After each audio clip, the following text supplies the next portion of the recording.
Julia Barreto, tahasan ng ibinulgar ang ginawa ni Marjorie Barreto kay Dennis Padilla.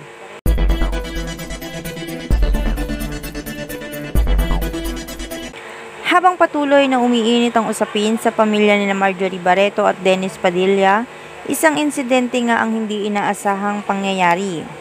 Dahil sa sunod-sunod na dagok at sama ng loob mula kay Dennis Padilla ay hindi na nito kinaya pa. Ayon sa balita ay isinugod nga ito sa ospital matapos matagpo ang wala ng malay sa kanyang tinitirhan. Matapos nga ang ilang pagsusuri ng mga doktor ay nakumpirmang hindi maganda ang lagay nito ngayon. Ngunit mas ikinagulat ng marami ang isang balita na ito daw ay tuluyan ng namaalam. Mas ikinagulat ng marami maging ang kaanak nito.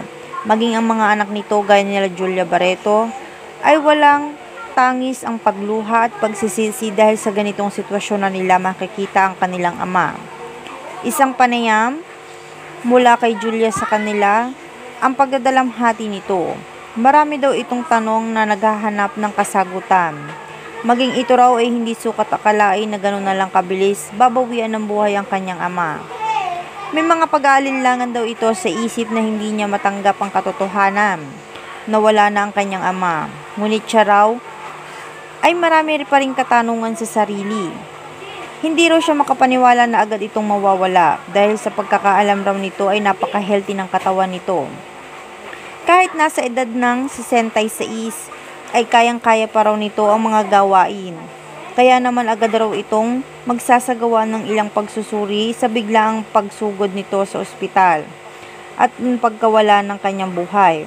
Natatandaan raw ni Julia na bago mangyari ay nagkausap pa raw ang ina nito na si Marjorie. Kaya naman maging ito raw ay natanong din ni Julia kung ano nga ba ang huling napag-usapan ng kanyang mga magulang.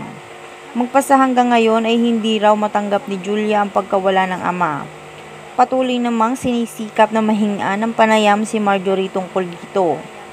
Ayon sa ilan ay kung ito raw ang huling nakausap ni Dennis bago insidente ay sigurado raw na may alam ito kung ano ang huling mga sinabi ni Dennis bago ito tuluyang na maalam.